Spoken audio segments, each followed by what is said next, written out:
Here's an exclusive Spotlight PA investigative report. I'm Spotlight PA correspondent Mitch Blocker. For years, Penn State Health was a lifeline. Its central location gave patients across Pennsylvania access to liver and kidney transplants. But last May, that all changed. Today, Penn State Health no longer performs those transplants.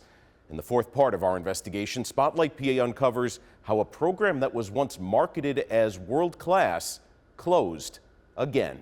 When Penn State Health stopped performing liver and kidney transplants, patients were crushed. When I got home, I just burst into tears. I actually was very angry, but at the same time, I was devastated. Behind the scenes, tensions had been growing for months. We received a tip that a transplant surgeon with Penn State and the College of Medicine was abruptly dismissed, had kind of just been there one day, was gone the next, and there's a lot of questions around why that was. Penn State Health hired Dr. Raymond Lynch in February 2023 as its Director of Transplantation Quality and Outcomes. My name is Raymond Lynch. I'm a liver and kidney transplant surgeon. Lynch has a national reputation for fighting for his patients.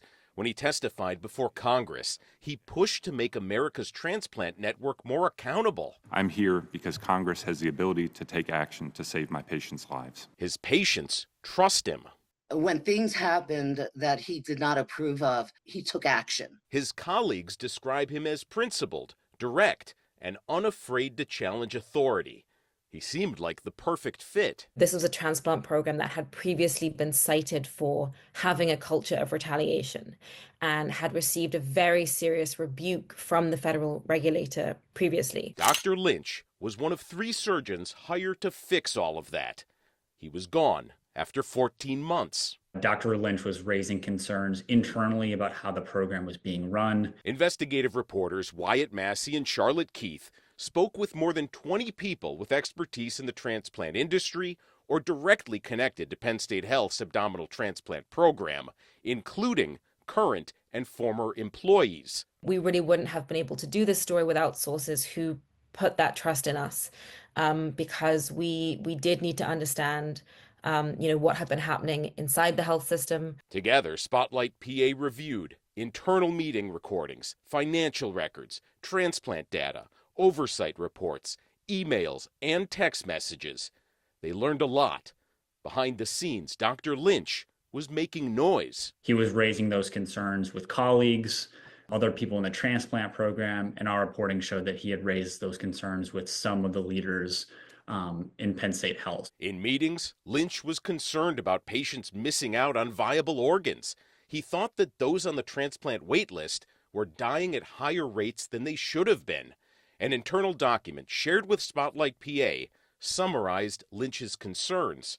It says, more patients are dying on the wait list. This is likely related to our narrow acceptance of organs.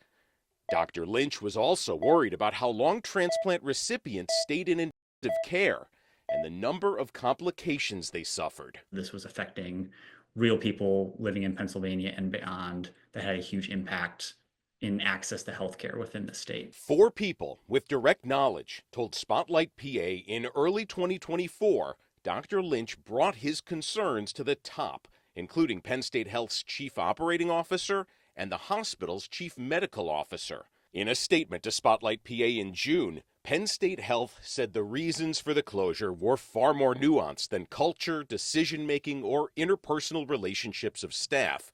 But, quote, we recognize that each of these elements played a role in the result.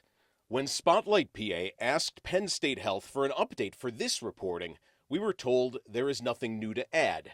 Lynch's attorney told Spotlight PA in the spring that the surgeon would not comment for the story. After our first story, Penn State Health did say they were going to do a full and independent review of kind of what had happened and the circumstances that had led up to the health system's decision to close the programs. And, we're certainly still interested in understanding more about that and kind of what the findings of that were. We did ask Penn State Health about the status of their review. A spokesperson says it is finished but won't be shared publicly because it was conducted for internal improvement. Spotlight PA did check in with Dr. Lynch. He asked us to contact his lawyer, who hasn't responded as of this story.